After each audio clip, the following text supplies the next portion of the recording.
हमारे आत्मा सच्चिदानंद में हूँ।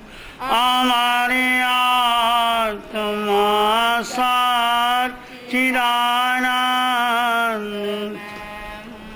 शिवोहम शिवोहम शिव स्वरूप शिवोहम शिवोहम शिव स्वरूप वही के वही आत्मा सच्चिदानंद में हूँ। वही आत्मा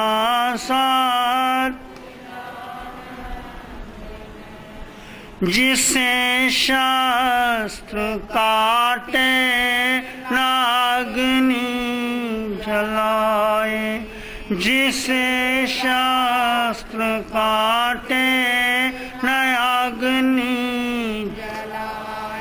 गलाए, न पानी न मृत्यु मिटाए, गलाए न पानी न मृत्यु मिटाए।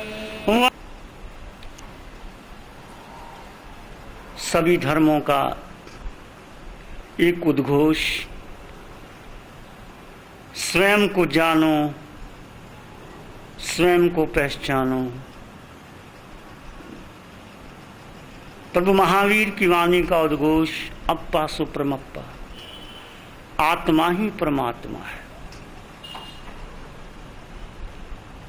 कृष्ण ने गीता में कहा, उद्रेत आत्मन आत्मनम, अपनी आत्मा का आत्मा से उद्धार करो।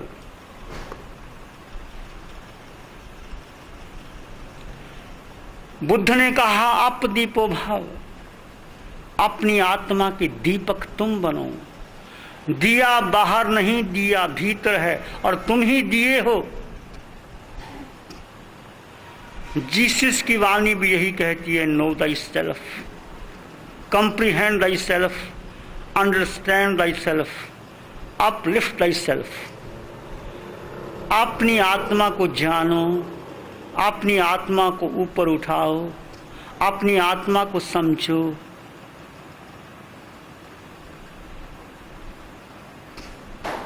आज आप साधना शिविर में प्रवेश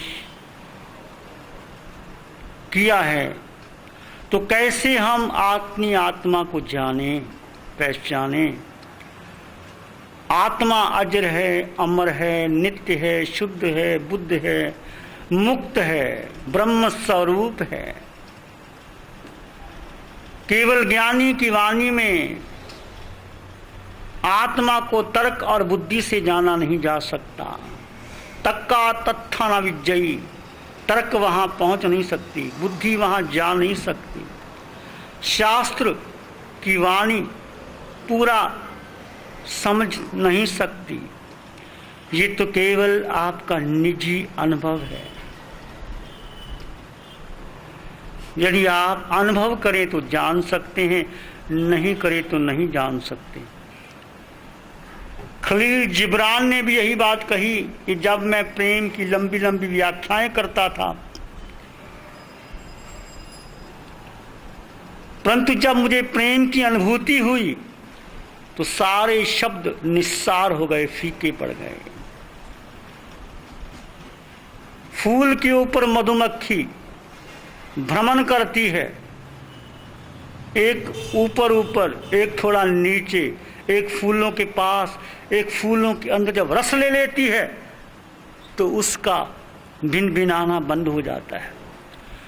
मधुमक्खी जब फूल के बहुत ऊपर है तो खूब उसकी गूंज, उसकी भिनभिनाहट सुनाई देती है, उसके नीचे और कम हो जाती है। जब फूलों के पास आती है, स्पर्श करती है, और कम हो जाती है। जब मधुमक्खी फूलों का रस ग्रहण कर लेती है, अंतर में फूल और एक हो जाते हैं, फिर मधुमक्खी निशब्द हो जाती है, कुछ भी नहीं बोलती, क्योंकि वो फूलों का रस पान कर लेती है। ऐसे ही जब तक हमें शुद्ध ज्ञान वीतराग भाव नहीं आता, बहुत लंबी व्याख्याएं करते रहो, और जब वीतराग भाव आ जाता है फिर बोलने की कोई आवश्यकता नहीं। आपकी हर क्रिया, हर आपकी अवस्था, आपका उठना, आपका बैठना, आपका मौन हो जाना, सब कुछ उसमें झलक जाता है। बच्चा सरल होता है, ये उसके अंग अंग में, उसकी हर चेष्टा में, हर क्रिया में, उसके चलने बैठने, रोने सोने, झगड़ा करने में, सब जगह उसकी सरलता दिखाई देती है। और राजनीतिक लोग हंसें भी तो ऊपरली हंसी, भीतर कुछ और, बाहर कुछ और, कहना कुछ और, करना कुछ और, दिखना कुछ और, अंदर कुछ और। ये डबल राजनीति, इसलिए मनुष्य दुखी है, बेचैन है, पीड़ित है। आज मानव के ऊपर बहुत बोझ हैं, बड़ी बीमारियां हैं, बड़ी निराशाएं हैं। क्यों? क्योंकि वो अपने से दूर हो गया, अपने को पहचान नहीं पाया। अपने को पहचानने के लिए हमने प्रवेश किया है साधना में। कैसे आप अपने को पहचान पाएंगे? कैसे अपने को जान पाएंगे? पहला, जब आप मौन होंगे, जब आपका शरीर शुद्ध हो जाएगा, जब आप ध्यान में प्रवेश करेंगे, तो स्वतः ही अपने आप को जान जाएंगे। आज हम समझें ध्यान क्या है और समाधि क्या है। What is meditation and what is समाधि। वैसे तो ये विषय मौन का है, अंतर के अनुभव का है। जब तक आप ध्यान में प्रवेश नहीं करोगे, तब तक ऊपर का कहना ऊपर रह जाएगा। कोई व्यक्ति कितनी तरह बात करे कि मुझे तैरना है, सारे शास्त्र पढ़ ले, सब कोई बता दे कि ऐसे तैरना है, ऐसे कपड़े उतार करके, ऐसे डुबकी लगाना, ऐसे पाँव चलाना, ऐसे हाथ चलाना है, कुछ नहीं होता जब तक वो डुबकी नहीं लगाता तालाब के अंदर और अपने को हाथ पांव नहीं मारता। जैसे वो तालाब के अंदर जाता, अपने आप हाथ पांव मारने आ जाते हैं और धीरे धीरे तैराक बन जाता है। ऐसे ही जब आप ध्यान शिविरों में, एकांत में जब आप बैठोगे, बहुत सी विधियां हैं, जो विधि आपको भा जाए उसको करते रहना, अपने आप उसकी निजी अनुभूति होती चली जाएगी। तो ध्यान क्या है? ध्यान के 4 रूप प्रभु महावीर ने दिए। महावीर पहले पुरुष हैं जिन्होंने ध्यान के 4 प्रकल्प रखे, आर्त ध्यान, रौद्र ध्यान, धर्म ध्यान और शुक्ल ध्यान। वो भी ध्यान है जब आप बहुत दुखी हो जाते हैं, बहुत हिंसा करते हैं, बहुत रोते हैं, आर्त ध्यान, इसको प्रभु महावीर कहते हैं आर्त ध्यान। या शुभ ध्यान है जब आप अपने बेटे के लिए, पत्नी के लिए, नुकसान हो गया उसके लिए रोते हैं, कोई आपको दगा दे गया आप बहुत पछताते हैं, किसी की मौत हो गई आप रोते हैं, ये आर्त ध्यान है। रौद्र ध्यान बहुत भयानक रूप ले लेता है जब आप युद्ध करते हैं, मरने के लिए तैयारी कर लेते हैं, कुछ हो जाए कर देंगे, खत्म कर देंगे, और रौद्र ध्यान हो जाता है। ये 2 ध्यान अशुभ हैं, इस आवश्यकता नहीं, इसको भी ध्यान कहा, परंतु ध्यान शुभ क्या है? 2 शुभ है, धर्म ध्यान और शुक्ल ध्यान। तो आज हम धर्म ध्यान की चर्चा करेंगे, जो हमारा विषय है। धर्म क्या है? धर्म है आपका स्वभाव, आपकी चेतना का रूप, आपकी निजी पहचान, आपकी अंतर की आवाज, आपका भीतर से होना। जब भी आप झूठ बोलते हैं, अंतर की चेतना कहती है कुछ गलत हो गया। जब भी आप क्रोध करते हैं, अंतर की चेतना कहते हैं क्रोध नहीं करना। वो जो आपकी अपनी आवाज है उसको कहते हैं धर्म। और धर्म में ध्यान कर लेना धर्म का ध्यान हो गया। तो पहले हम ध्यान को समझें, ध्यान क्या है, फिर धर्म ध्यान क्या है, और धर्म ध्यान कैसे आप इस शिविर में स्वतः हो जाता है। आपका धर्म ध्यान हो जाता है, समायक हो जाती है, श्रावक के 12 व्रत हो जाते हैं, निर्जरा भी हो जाती है, संवर भी हो जाता है, और कुछ ना करते हुए हो जाता है। आप देखेंगे आपने कुछ नहीं किया, अपने आप होता है। बस एक बार जैसे आप गाड़ी में बैठ गए तो फिर गाड़ी आपको अपने आप ले जाएगी जहां आपकी टिकट है, कलकत्ता की है कि मद्रास की है, कहाँ की है, फिर कुछ करना नहीं। एक बार उस शिविर में आ जाओ, फिर स्वतः होता चला जाएगा। माली ने बीज डाल दिए, बस इतना ही काफ़ी है। फिर सुबह शाम माली पानी दे, फिर बीज वृक्ष बनता है, फल आते हैं, फूल आते हैं, वृक्ष बड़ा हो जाता है। तो ध्यान क्या है? ध्यान आपकी अंतर की अनुभूति है। इस अनुभूति को शब्दों में नहीं कहा जा सकता, व्यक्त नहीं किया जा सकता। जो आपका अनुभव है वही अनुभव है। ध्यान मन की एकाग्रता नहीं। कोई कहते concentration of mind is meditation, that is not the perfect way. Concentration is only part of meditation, but meditation is purification of your chitta, mind, feelings, senses, purified your body, mind and self, that is concentration, that is meditation. ध्यान एकाग्रता नहीं है, ध्यान चित्त की शुद्धि है। एकाग्रता तो आपने देखा, बिल्ली जब चूहे को पकड़ती है तो कितनी एकाग्रता से बैठती। बिल्ली का ध्यान है कि चूहा आए और पकड़ लो और उसको नबोच दो। बिल्ली जब अपने बेटे को पकड़ती है तो उस दृष्टि से नहीं, उस भाव से नहीं, वही दांत है, वही मुख है, वही पकड़ना है, हमें पता नहीं लगता। बिल्ली अपने बच्चे को पकड़ती है, अंतर में मैत्री और करुणा झलकती है, और जब चूहे को पकड़ती है अंतर में खाने की बात आती है, हिंसा की बात आती है। तो वो भी देखा जाए तो ध्यान है। बगला मछली पकड़ता है, एक टांग पे खड़ा हो जाता है, मछली आए और मैं खाऊं, ये भी ध्यान नहीं कह सकता। एकाग्रता तो उसमें है। तुम पिक्चर देखते हो, जो मनपसंद पिक्चर आए 1 घंटा देखते रहते हो, ये ध्यान एकाग्रता है। एकाग्रता अच्छी है। शुभ आलंबन में एकाग्रता लग जाए, अरिहंत के सिमरन में, अरिहंत की वाणी में, अरिहंत के चित्र में, गुरु के दर्शन में, गुरु के पाँव में आप झुक जाओ, एकाग्र हो जाओ, धीरे चित्त की शुद्धि होती चली जाएगी। तो ध्यान एकाग्रता नहीं है, चित्त की शुद्धि है। ध्यान अंतर की जागृति और अंतर का विवेक है। ध्यान है तो आप अंतर से जागरूक रहेंगे। यदि आपको क्रोध भी आ गया, गाली भी दे दी, किसी पर हाथ भी उठा लिया, भीतर से तुरंत आप पश्चाताप कर लेंगे, मैंने गलत कर लिया, आंखों में आंसू आ जाएंगे, हाथ जुड़ जाएंगे, आप क्षमा याचना कर लोगे। यदि ध्यान है तो ध्यान अंतर की जागृति।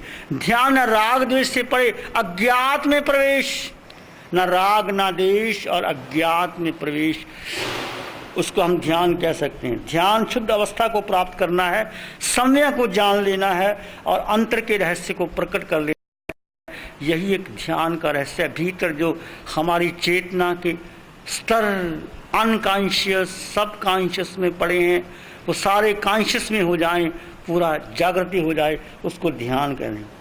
ध्यान आत्म संभर और आत्म निर्जरा है। प्रभु ने 2 मार्ग बताए, हे 2 उपादेय है। आश्रव और बंध छोड़ना है और संवर और निर्जरा ग्रहण करना है। तो ध्यान शिविर में आप संवर और निर्जरा ही कर रहे हैं। कैसे संवर कर रहे हैं और कैसे निर्जरा कर रहे हैं आप देखिए। आश्रव किसे, आश्रव का अर्थ है आना। जैसे तालाब में चारों ओर पानी आता है, तालाब भर जाता है। यदि आपने तालाब के पानी को सुखाना है तो मशीन से सुखा देते हैं, फिर जहाँ पानी आता है उसमें बंद कर देते हैं, सूख जा। ऐसे अपने कर्म 24 घंटे, एक एक क्षण में हम कर्मों का बंधन कर रहे हैं और एक एक क्षण में हम कर्मों की निर्जरा भी कर सकते हैं। उसी क्षण, वही क्षण कर्म के बंधन का है और वही क्षण कर्म की निर्जरा का है। यदि हम ध्यान में आत्म जागृति से, विवेक से बैठ गए तो आश्रव क्यों आता है? आश्रव के 4 भेद, मिथ्यात, अवर्त, प्रमाद, कषाय और योग। 5 मिथ्यात, रॉन्ग परसेप्शन, उल्टी दृष्टि, संदेह में आना। मिथ्यात में कर्मों का बंधन बहुत होता है। अव्रत कोई नियम पचकान करना ही नहीं, खुले रहना। प्रमाद, प्रमत्त अवस्था में अहंकार में आना। जब अहंकार है तो सब अवगुण आ जाते हैं। मिथ्यात, अवर्त, प्रमाद, कषाय, क्रोध, मान, माया, लोभ। और योग अशुभ मन का योग इससे उल्टा है। जब हम मिथ्यात की जगह सम्यक दर्शन, आत्मदृष्टि, श्रद्धा में आते हैं तो कर्मों की नजरा शुरू हो जाती है। मिथ्यात की जगह आप श्रद्धा में आ गए, अव्रत की जगह आपने व्रत ले लिया, क्योंकि 3 दिन में आप बैठे हैं, कुछ नियमों का पालन कर रहे हैं। आप बाहर नहीं जाएंगे, आप भोजन सात्विक लेंगे, आप मौन का पालन करेंगे, आप ध्यान करेंगे, आप कोई अशुभ की चर्चा ही नहीं करेंगे, किसी को ऐसा सहयोग नहीं देंगे, क्योंकि 12 व्रत सहज में पालन होते चले जा रहे हैं आपके। तो व्रत सहज में आ गए। कषाय की जगह आपने ध्यान किया, समय समय पर विचार में कोई बात आई तो आप उसको क्षमा और मैत्री में बदल रहे हैं, समता में बदल रहे हैं, प्रतिपल प्रतिक्षण जागरूक हो रहे हैं, यह अक्षाय भाव आ गया। फिर अशुभ योग को शुभ में आपका मन, आपकी वचन, आपकी काया शुभ योग में प्रवृत्त हो रही है। ये धर्म ध्यान का एक व्यवहारिक रूप जो हमने आपके सामने रखा। कैसे हम इस ध्यान को धर्म ध्यान में घटित कर दें? धर्म ध्यान के 4 भेद हैं: आज्ञा विचय, अपाय विचय, विपाक विचय, संस्थान विचय। आचार्य भगवान श्री आत्माराम जी महाराज साहब जैन तत्व कलिका विकास में उन्होंने लिखा है, आज्ञा विचय जिनेंद्र भगवान की आज्ञा में विचरण करना। क्या है जिनेंद्र भगवान की आज्ञा? भगवान कहते हैं कि कोई भी प्राणी छोटे से छोटा और बड़े से बड़ा मन वचन काया से मैं किसी को दुख नहीं दूंगा। किसी को मन से भी, वचन से भी, काया से भी, क्योंकि सबको सुख प्रिय है, दुख नहीं चाहते, तो रत्ती भर भी मैं किसी को दुख नहीं दूंगा। ये जिनेंद्र भगवान की आज्ञा। फिर आगे उन्होंने तप का मार्ग बताया, सब बताया आगे जितना। पहला ही मैत्री और महावीर की अहिंसा मैत्री और मौन से घटित होती है। तो ध्यान में आप मैत्री और मौन का कर रहे हैं, महावीर की अहिंसा सहज में आपके भीतर, चाहे उतनी ना हो, धीरे धीरे आप आ रही आज्ञा विचय। जिनेंद्र भगवान की आगे में आप ध्यान में क्या कर रहे हैं? आपने शरीर को स्थिर कर लिया। चाहे आप योगा भी कर रहे हैं, योगा में भी आप शरीर को शुद्ध करने का प्रयास कर रहे हैं। चाहे शरीर की शुद्धि कर रहे हैं, शरीर के भीतर जो भी आपने गलत आहार किया है, गलत विचार दिए हैं, बहुत कुछ किया है, वो स्वतः धीरे धीरे इस शंख प्रक्षालन एक ऐसी प्रक्रिया है जो सारा मल आपका बाहर लेके आता है और बिल्कुल शंख की तरह आप शुद्ध हो जाते हो। शंख में जैसे दूध डालो वैसे का वैसा दूध बाहर आता है। दूध डालो, दूध की चमक और बढ़ जाती है। तो जैसे आप शरीर को शुद्ध करते हैं, आपके शरीर की कांति और आपका मन और आपकी चेतना शांत हो जाती। इसको शंख प्रक्षालन योग में कहा गया है। उसको आप करने से आपकी बहुत शरीर की शुद्धि हो जाती। काया से और वाणी आप मौन है और मन आपका लगा हुआ है। तो तीनों प्रकार से आपने मन वचन काया से किसी प्राणी को ना दुख देना, ना दिलवाना, ना अनुमोदना करना, आप पालन कर रहे हैं शुद्ध भाव से। आप देखिए जो ध्यान शिविर में भाग ले रहे हैं और कर रहे हैं। अपाय विचय, अपने व अन्य जीवों के अज्ञान व कर्म के नाश का उपाय करना। जब आप ध्यान में, समाधि में, तुरंत पता चल जाएगा आपको, देखो ये विचार मेरा क्रोध का है, ये विचार मेरी हिंसा का है, ये विचार राग का है। फिर आप उसको समता, जागरूकता, श्वास प्रश्वास के माध्यम से, ओंकार की साधना से ऐसे करेंगे तो आप कर्म का विपाक कर रहे हैं। जैसे कर्म का उदीरना हुई और आपने समता का जल फेंका और आप शांत। कुछ लोग कहते हैं हमारा ध्यान में मन नहीं लगता, जब हम उनको कहते हैं कि जब एक बहुत बड़ी पिक्चर जो नई नई निकली है और आपको टिकट भी नहीं मिलती, वो देखते हैं, आपको टिकट मिल जाती है तो कितना मन लगता है। 3 घंटे उठते भी नहीं, पानी की प्यास भी नहीं रहती, भोजन की याद भी नहीं आती। क्यों होता है ऐसा?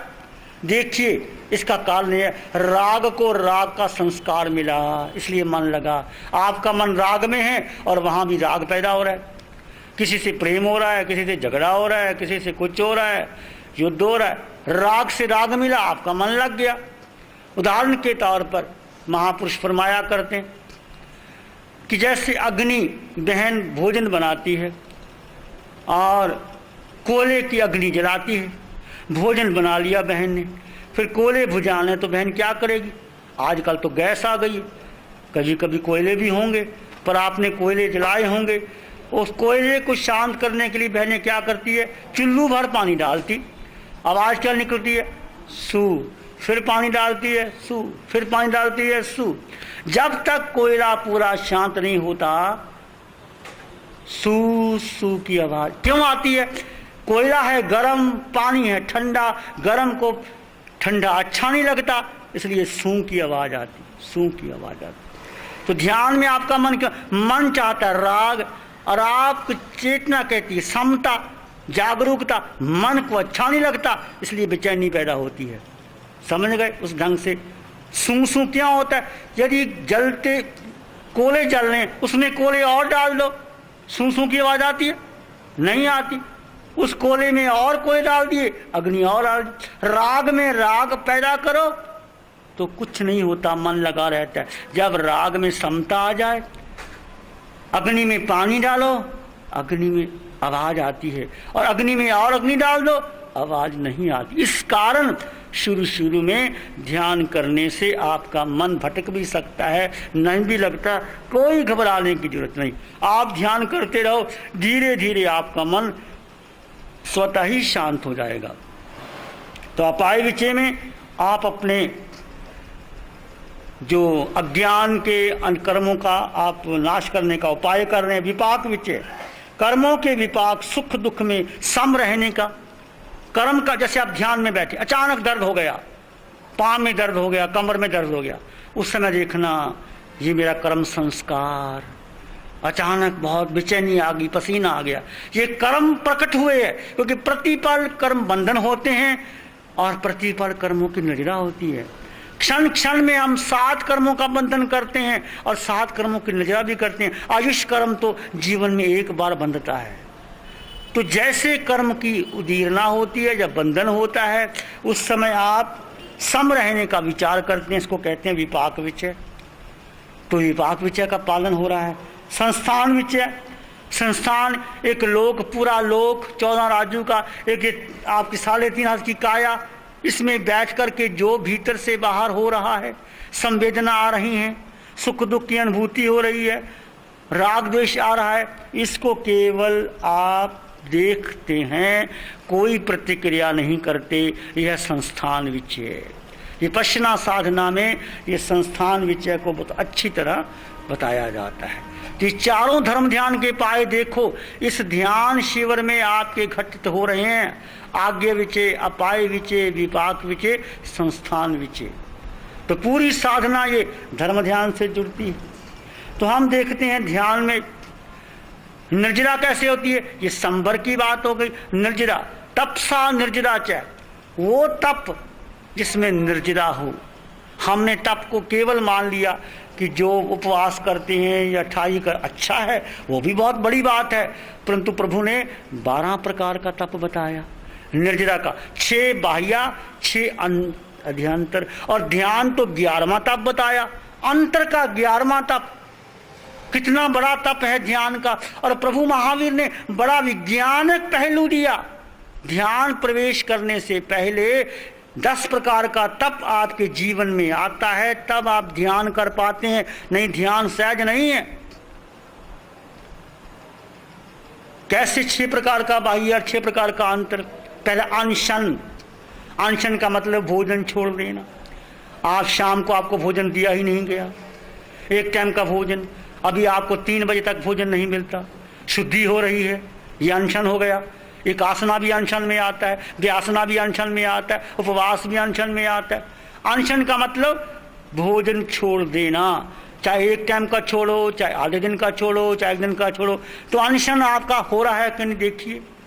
और भोजन बड़ा सात्विक दिया जा रहा है, लिमिटेड दिया जा रहा है, बहुत पौष्टिक भोजन नहीं दिया जा रहा। अनशन, उनोदरी, भूख से कम खाना। प्रभु कहते हैं ये बहुत बड़ा तप है। आपको 4 चपाती की भूख है और एक छोड़ देते हैं और 3 खा लेते हैं, अनोदरी तप हो गया, जघन्य है। और 2 छोड़ देते हैं, मध्यम हो गई। और 3 छोड़ दी, 1 खा लिया, उत्कृष्ट अनोदरी तप हो गया। आप इसमें हम कहते हैं भूख से कम खाना, ज़्यादा खाओगे नींद आ जाएगी, और इस प्रकार का भोजन देते हैं, आपको खाने की ज़्यादा इच्छा ही नहीं होती, उतना ही खा पाते जो जरूरत होती है। तो अनोदरी अपने आप हो गई आपकी। देखिए ध्यान करते समय अनोदरी तप हो गया। अनशन, अनोदरी, भिक्षाचारी, भिक्षा से भोजन लाना। अब आप तो गृहस्थ हैं, साधु भिक्षा लाते हैं, आपके लिए क्या है? ये भिक्षा ही है। श्री संघ ने आपको भोजन दिया, आप भोजन ले रहे हैं, तो भिक्षा ही है आपके लिए। तो घर बार से भोजन आता नहीं, संघ ने यहाँ व्यवस्था जो की, आपको भोजन मिल रहा है, आप भोजन करें। आप भिक्षु का जीवन जी रहे हैं, भिक्षुणी का जीवन जी रहे हैं। जो भोजन आपको दे दिया, आप नहीं कह सकते मुझे पसंद नहीं है, मैं तो खीर खाऊंगा, मैं पूरी खाऊंगा, मैं नहीं खाऊंगा। आप कुछ नहीं कर सकते। जो भोजन मिल गया, प्रभु का प्रसाद। भिक्षा में यही होता है। हम आपके घर में जाते हैं, कभी घी घना, कभी मुट्ठी चना, जो मिल गया ठीक। ऐसे आपको जो मिल गया आप खा लो, तो भिक्षाचरी हो गई आपकी। अनशन, अनोदरी, रस पर त्याग। रस, जैसे आपको इच्छा है रसगुल्ले खाने हैं, रसगुल्ले मिलेंगे नहीं यहाँ। आपको लगता है कि मैं ये फल खाना है, मैं मालपूड़े खाने हैं, मैं हलवा खाना है, आपको कोई मिलने वाला नहीं है। रस का प्रत्याग। जो भोजन, जैसा भोजन आपकी साधना के लिए जरूरी है, वही मिलेगा। रस परित्याग हो गया आपका।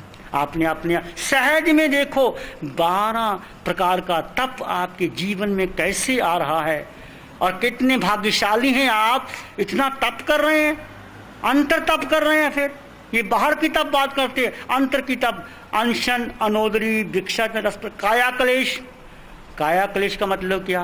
आप काया का क्लेश देना, इन्हीं की जाकर जबरदस्ती जो बैठे हैं, जैसे आप 1 घंटा ध्यान में बैठे, आप 1 घंटा ध्यान में बैठे हैं, आप अपना शरीर हिला नहीं सकते, आंखें खोल नहीं सकते, मुट्ठी जैसी बंद है, बंद। 1 घंटा बैठना, 50 मिनट तो निकल जाते हैं, 10 मिनट लास्ट के बड़े मुश्किल से निकलते हैं। कोई तो आंखें भी खोलने लग जाते, कोई आधी आंख खोल लेता है, कोई एक आंख खोल। ये काया क्लेश है। पसीना भी आता है, गर्मी भी आती है, टांग में दर्द हो जाता है, कमर में दर्द हो जाता है, सिर में दर्द हो जाता है। आप घंटा बैठते हैं, ये काया क्लेश हो गया। कितना बड़ा तप हो गया आपका। देखिए काया क्लेश ये ध्यान शिविर में स्वयं हो रहा है, आपका सहज में हो रहा है। 1 घंटे का काया क्लेश यदि समता से, उत्कृष्ट भावों से आपने सहन कर लिया, पता नहीं कितने कितने जन्मों की कर्मों की निर्जरा हो गई।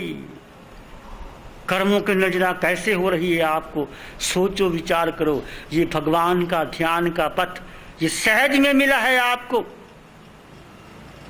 तो आप इसको सोचिए। काया क्लेश, प्रतिसल्लीनता, प्रति इंद्रियों का गोपन करना, 5 इंद्रियां, छठा मन भीतर लेके आना। ध्यान में क्या कर रहे हैं? आपकी आंखें बंद, आपके कान, फिल्मी संगीत सुनाई नहीं देते, कोई चित्र किसी अभिनेत्री का आता ही नहीं, कोई अच्छी फोटो आपके सामने आती नहीं, खाने को कुछ मिलता नहीं, स्पर्श करने को कुछ है ही नहीं। तो 5 इंद्रियां और छठा मन को आप भीतर ले जा रहे हैं। ये प्रतिसलीनता हुई कि नहीं? 6 प्रकार का बाह्य और 6 प्रकार का भीतर। अनशन, अनोदरी, रस प्रतिसलीनता, 6 प्रकार आगे। प्रायश्चित, चित्त की पर्यायों को देखना, प्रतिपल प्रतिक्षण क्या हो रहा है, ये है प्रायश्चित। जब ध्यान में बैठते हैं, यदि आपको 2 दिन पहले भी पत्नी से झगड़ा हो गया, गुस्से में आया, आपका मन करता है चलो अब क्षमा याचना कर लेते हैं। चाहे पत्नी को पास में ना बुलाओ, चाहे बेटे को ना बुलाओ, आपने क्षमा याचना मन में आ गई तो क्षमा हो गई, ये प्रायश्चित हो गया। और प्रतिपल प्रतिक्षण चित्त की क्रियाओं को देखना, ये प्रायश्चित सहज में हो रहा है। और जब आखिर मंगल मैत्री होगी, आपकी आंखों में आंसू आएंगे, प्रायश्चित अपने आप होता चला जाएगा, सारे कलिमल धुलते चले जाएंगे, प्रायश्चित सहज में हो रहा है। विनय, विनय मूल धम्म, नम्रता से झुक जाना। आप ध्यान करते करते, जो लोग सेवा कर रहे हैं वो कितनी सेवा का लाभ ले रहे हैं, विनय कर भक्ति से, किसी को विनम्रता से बैठना उठना, ये विनय धर्म का पालन कर रहे हैं। गुरु का, अरिहंत प्रभु की भक्ति कर रहे हैं, विनय का पालन, वहाँ प्रार्थना भी शुद्ध होती है, ध्यान भी होता है, विनय भक्ति बताई जाती है, प्रकृति के साथ भी आपको बताया जाता है। प्रायश्चित, विनय, व्यावृत्ति, सेवा, सेवा का बहुत बड़ा तप है। यदि आप ध्यान शिविर करने के बाद साधकों को सेवा के लिए, जो साधक सेवा कर रहे हैं बहुत बड़ा पुण्य कमा रहे हैं। यदि किसी को सहयोग दे रहे हैं आप बैठे बैठे भी, ये भी सेवा होगी। प्रायश्चित, विनय, व्यावृत्ति, स्वाध्याय, स्वयं का अध्ययन करना, बाकी वांचना, पूछना, प्रयत्न, अनुप्रेक्षा, धर्म कथा वो भी है, स्वयं का अध्ययन हो रहा है। प्राय ये स्वाध्याय भी साथ में हो रही है। स्वाध्याय के बाद है ध्यान, जो आप कर ही रहे हैं, 11वां तप, और 12वां है कौसग। ये आपको कौसग में कैसे जाना, योग निद्रा में कैसे जाना, ये आपको अंतिम दिन में बताया जाता है। तो देखो 12 प्रकार का तप, 12 श्रावक के व्रत, मौन नियम का पालन सहज में हो रहा है कि नहीं। इसको निष्ठा और श्रद्धा से करेंगे तो कितने कर्मों की निर्जरा है। और जिन्होंने शिविर में बैठे, यहाँ के चंडीगढ़ के लोग तो नहीं, बाहर से बहुत लोग आए, कोई फिरोजपुर से, कोई लुधियाना से, कोई कहाँ से, कोई मद्रास से, लोग कहाँ से आए शिविर करने के लिए। और तुमको मौका मिलता है, तुम कहते क्या महाराज, तो कहते ही है। सोचो, इसको सोचो, कितना बड़ा तप कमा रहे हो, पुण्य कमा रहे हो। ये पुण्य की टिकट है, मोक्ष की टिकट है। प्रेरणा दो, लोगों को बुलाओ। शिविर बार बार लगते नहीं हैं, बहुत कुछ इसके लिए आवश्यकता होती है। और इसके जितना उपयोग करते हैं उसका उपयोग करो। 12 प्रकार का तप ये सहज में हो गया। और ध्यान की निष्पत्ति क्या है, ध्यान का फल क्या है, समता और जागरूकता। जब जब आप 3 दिन के ध्यान शिविर में, आपकी समता बढ़ेगी, आपकी जागरूकता बढ़ेगी, और यही मोक्ष मार्ग का टिकट है। महावीर की पूरी साधना का सार, अर्क निचोड़ है समता और जागरूकता। प्रतिपल प्रतिक्षण आप समता में हैं, क्रोध भी आता है, लोभ भी आता है, विचार आते हैं, परंतु फिर आप पलटते हैं, फिर आप जागरूक रहते हैं। हम आपको जागरूक रखते हैं, जल्दी सुबह उठा करके आपको बहुत कुछ बताया जाता है, किया जाता है। समता और जागरूकता की निष्पत्ति है। और ध्यान से क्या लाभ, आज की डॉक्टरों से पूछ लो, आज की सारी बीमारियां साइकोसोमैटिक, मन से संबंधित हैं। मन रोगी है क्योंकि मन में क्रोध है, मोह है, लोभ है, अहंकार है। बीमारियां इससे आती हैं। अंदर क्रोध होगा तो बीमारी आएगी, लोभ होगा तो बीमारी आएगी, मोह होगा तो बीमारी आएगी। वीत रागता भाव में बीमारी नहीं आती। तीर्थंकर को कोई बीमारी आई क्योंकि वीतराग भाव में लगना। और भगवान महावीर को तेजुलेशा फेंकी गई, गोशालक ने, महावीर बीमार कभी नहीं हुए, तेजुलेशा के कारण ऐसा हुआ उनको। नहीं, 24 तीर्थंकरों को देखो, एक वर्ष तक भोजन नहीं मिलता। कितने स्वस्थ, कितने सुंदर, कितने बलिष्ठ, कितने मनोहर। उनकी आंखों का, उनके पांव के अंगूठे का रूप भी स्वर्ग के इंद्र के मुकुटों की तुलना किया है तो उनके मुकुट के इंद्र की मणियों की आभा फीकी है। तीर्थंकर भगवान के अंगूठे की आभा और चमक। भक्तामर प्रणतम औली मणि प्रभाणाम द्योतकम। आचार्य मानतुंग कहते हैं, इतने सुंदर, इतने बलिष्ठ, इतने स्वस्थ, इतने वीतराग। प्रभु मैं वीतरागता में क्यों आऊँगा? हमें बीमारियां क्यों आती हैं? क्योंकि हम मोह, लोभ, अहंकार, वासना, चिड़चिड़ापन, दुखी। किसी ने प्रशंसा कर दी तो खुश हो गए, किसी ने जरा सा कह दिया तो निंदा में आ गए। सारी बीमारियां साइकोसोमैटिक है। तो हम क्या कर रहे हैं, इसको आपको दूर करने का प्रयास कर रहे हैं कि मन के रोगों से हटो, क्रोध, मान, माया, लोभ से हटो। दर्द है, रक्तचाप है, और बहुत से लोग की अपने आप बीमारियां ठीक हो जाती हैं, गोलियां ठीक हो जाती हैं, ब्लड प्रेशर ठीक हो सकता है। कुछ बीमारी ना भी हो तो डॉक्टर के पास चले जाओ। बाकी 75%, 90% तुम ठीक हो जाओ, 10% डॉक्टर के पास चले। वो बेचारे कहाँ जाएंगे? उनको भी रोटी रोजी का सवाल है, उनको भी ज़रूरत है तुम्हारी, 10% उनके पास चले जाओ, 80% 90% यहाँ हल कर लो, तो कितना बड़ा लाभ होगा। और ध्यान से देखो, नशे पते चले जाते हैं बहुत से शिविरों में, लोग 20-20 पैकेट गुटखा खाने वाले, 20 पैकेट चाय पीने वाले का छूट जाता है, उनका ऑटोमेटिकली छोड़ देती, अच्छा ही नहीं लगता। शराब छूट जाती, मांसाहार छूट जाता है, उनकी इच्छा नहीं थी, कितना बड़ा लाभ हो जाता है। और फिर आपस के संबंध बड़े मधुर हो जाते हैं। यदि दोनों बाप बेटा, पति पत्नी ध्यान इकट्ठा करें और ध्यान करते रहें तो उनके संबंध बड़े मधुर हो जाते हैं, झगड़ा समाप्त हो जाता है, तो कितना बड़ा लाभ हो गया। ये मानसिक, आध्यात्मिक, लौकिक, पारलौकिक सब प्रकार का आपका ध्यान का लाभ होता है। तो इसलिए आप ध्यान की श्रृंखला में आकर के इसका लाभ लीजिए। और समाधि, ध्यान के बाद है समाधि। समाधि कब आती है? जब आप ध्यान के गहरे गहरे गहरे गहरे जाते जाते शून्य में प्रवेश। शून्य को कहा नहीं जाता, शून्य है मन के पार। शून्य में कोई विचार नहीं, कोई अवस्था नहीं। हो सकता है ध्यान करते करते आपको 2 मिनट का शून्य मिल जाए, और वो आनंद, वो रोमांच, वो अहोभाव कई बार बहुत बहुत देर तक रहता है।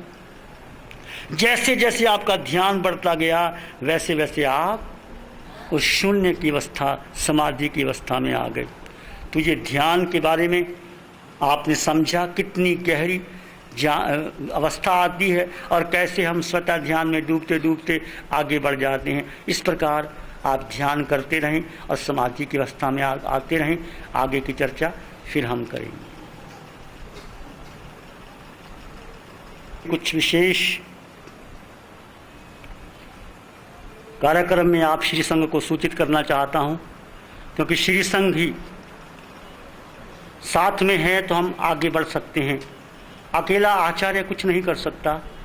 जब आचार्य के साथ साधु, साध्वी, श्रावक, श्राविका एक संघ के रूप में उपस्थित होते हैं। आज चंडीगढ़ श्री संघ ने चतुर्मास का लाभ लिया, बहुत से कार्यक्रम घटित हो रहे हैं, और आपके श्री संघ ने जो भी यहाँ आध्यात्मिक सामाजिक कार्यक्रम हुए, किसी प्रकार के, सब ने आपने सहयोग दिया। उसी कार्यक्रम को आगे रखते हुए कुछ घोषणाएं आज आवश्यक हैं, वो श्री संघ की साक्षी से मैं कहना चाहूँगा। शरमन संघ के प्रथम परधर आचार्य सम्राट पूज्य श्री आत्माराम जी महाराज साहब, द्वितीय परधर आचार्य सम्राट श्री आनंद जी महाराज साहब, तृतीय परधर आचार्य सम्राट श्री देवेंद्र मुनि जी महाराज साहब के आशीर्वाद से शरमन संघ अपने लक्ष्य को लेकर निरंतर आगे बढ़ रहा है। शरमन संघ ये सभी चतुर्मास सुंदर ढंग से चल रहे हैं, यह जानकर हार्दिक प्रसन्नता होती है। हम सभी का उद्देश्य है कि आत्मशुद्धि करते हुए वीतराग भाव में रमन करें। धर्म संघ में राजनीति का कोई स्थान नहीं होता। जिन शासन की व्यवस्था अनुसार अनुशासन और संघ संचालन के लिए जो विधि नियम बताए हैं, उनके अनुसार संघीय व्यवस्थाओं को परस्परोपकार जीवानाम के आधार पर एक दूसरे को सहयोग करते हुए चतुर्विध संघ में समाधि का वातावरण निर्मित हो, यही हमारा लक्ष्य है। इस लक्ष्य को ध्यान में रखकर संघ शास्त्रा के नाते अनेक समय समय पर संघ के विकास के लिए आवश्यक निर्णय एवं निर्देश देने होते हैं, जो जिम्मेदारी का एक महत्वपूर्ण भाग है। संपूर्ण संघ में कहीं पर भी कुछ भी अनुकूल या प्रतिकूल हो रहा है, उसकी जिम्मेदारी आचार्य पर आती है, और आचार्य की जिम्मेदारी है कि संघ व्यवस्था को सुंदर ढंग से बनाते हुए उपाध्याय, प्रवर्तक, महामंत्री, मंत्री, सलाहकार, उपप्रवर्तक, उपप्रवर्तनी, संघाड़ा प्रमुख के माध्यम से सभी की आत्म समाधि रतनता आराधना के लिए आवश्यक निर्देश दें एवं उन सभी के लिए जो जो भी साधना के साधनों की आवश्यकता हो वह पूर्ति करवाए। स्वाध्याय के लिए आगमों की वांछनी एवं आगमों की व्यवस्था, ध्यान के लिए साधना पद्धति का प्रशिक्षण एवं साधना के प्रयोग, चतुर्मास एवं विचरण काल के चतुर्विध संघ की व्यवस्थाओं पर निर्देश दें। हमारे पूर्व आचार्यों ने इन सभी व्यवस्थाओं को सुचारू रूप से चलाते हुए ये वीतराग वाणी, आराधना, साधना की विधियां हम तक पहुंचाईं। हमारी नैतिक जिम्मेदारी है कि योगक्षेम के माध्यम से पूर्व की आध्यात्मिक परंपराओं को सुरक्षित रखते हुए देश काल परिस्थिति अनुसार वर्तमान युग में साधकों की क्षमता का परीक्षण कर उन्हें रचनात्मक कार्यक्रम से जोड़ा जाए। इसी हेतु पिछले 2 वर्षों में संघीय अनुशासन व्यवस्था को सुदृढ़ बनाने के लिए कुछ महत्वपूर्ण निर्णय लिए गए जिसका चतुर्वेद संघ ने स्वागत किया और व्यवस्थाएं सुंदर बनी। शेष व्यवस्थाओं को और सुचारू रूप से चलाने के लिए श्रवण संघ की विधान अनुसार उनके पूर्व को पद लेकर निम्न पद की घोषणाएं की जा रही हैं। ये कुछ घोषणाएं हैं जो आज के दिन उपाध्याय श्री जितेंद्र मुनि जी महाराज साहब को उपाध्याय पद से विभूषित किया जाता है। उपाध्याय श्री प्रवीण ऋषि जी महाराज साहब को उपाध्याय पद से, श्री देवेंद्र मुनि जी महाराज साहब को उपाध्याय पद से विभूषित किया जाता है। छत्तीसगढ़ प्रवर्तक वाणी भूषण रत्न मुनि जी महाराज साहब को दिया जाता है। सलाहकार पंडित रतन श्री नेमीचंद जी महाराज साहब को, सलाहकार श्री दिनेश मुनि जी महाराज साहब, ये 6 पद आज घोषित किए जाते हैं। चतुर्वेद संघ से अपील है कि वे इन सभी मुनिराजों को अपनी जिम्मेदारी से पूर्ण निभाने में सहयोग दे और सभी मुनिराजों से भी अनुरोध है कि पूर्व आचार्य और गुरुदेवों के आशीर्वाद से अपने पद की गरिमा के अनुरूप जिम्मेदारी के साथ परस्पर सहयोग करते हुए संघ में निष्ठा, संगठन और साधना को महत्व देकर जिन शासन की प्रभावना करें। हमारी मंगल मैत्री शुभकामनाएं आपके साथ हैं और हमारा सक्रिय सहयोग आप सभी को रहेगा। आपसे भी अपेक्षा है कि यहाँ से मिलने वाले सभी निर्देश का दृढ़ता के साथ पालन करें एवं कराएं। सह मंगल मैत्री शिव मुनि। SS जैन सभा, सेक्टर 18 चंडीगढ़, दिनांक 3 अगस्त 2004। बोलिए आचार्य सम्राट पूज्य श्री शिव मुनि जी महाराज की, उपाध्याय श्री जितेंद्र मुनि जी महाराज की,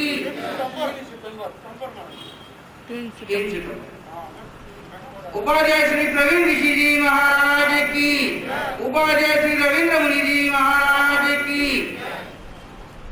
और छत्तीसगढ़ प्रवर्तक श्री रतन मुनि जी महाराज की, पंडित श्री सलाहकार श्री पंडित श्री नेमीचंद जी महाराज की, सलाहकार श्री दिनेश मुनि जी महाराज की। आज श्रवण संघ के इस विकास के दौर में आचार्य श्री ने इन निम्न पदों की घोषणा की है। तो श्रवण संघ के सभी पार्टी सभी मुनिराज कितनी बड़ी मिस्टेक हो गई। आगे बढ़ेंगे। अब थोड़ी देर के लिए ध्यान इसी आसन में बैठ जाएं, आंखें बंद करके।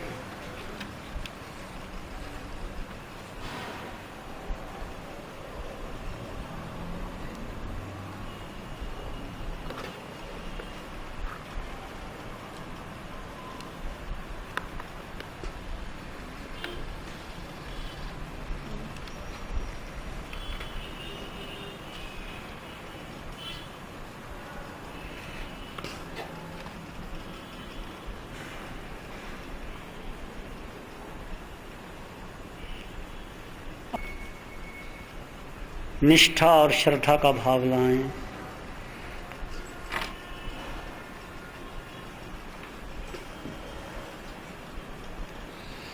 नमो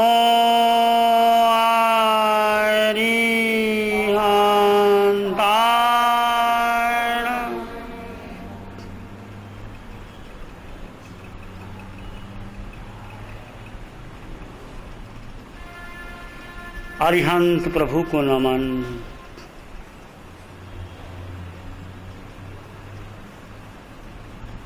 प्रभु मेरा अंग अंग आपके चरणों में समर्पित है। प्रभु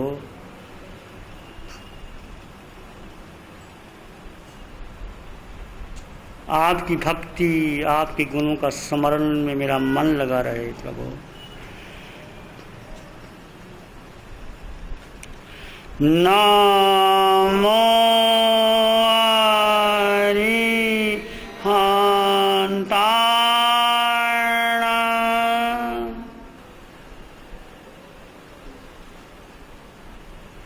अरिहंत प्रभु के अनंत ज्ञान को नमन। प्रभु मेरा अज्ञान दूर हो और मुझे शुद्ध ज्ञान मिले। मेरी यही एक प्रार्थना है प्रभु।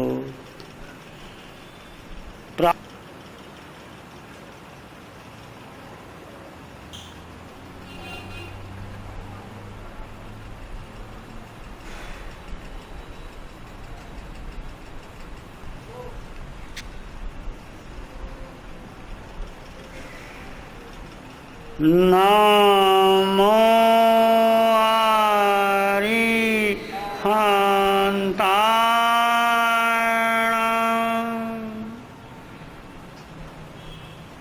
शरणी है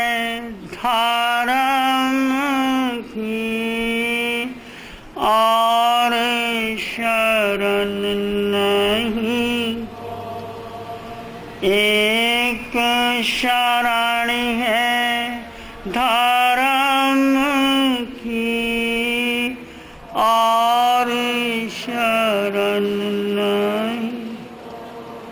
सत्य वचन के तेज से जन जन मंगल। सत्य वचन के तेज से सबका मंगल। तेरा मंगल जन जन मंगल।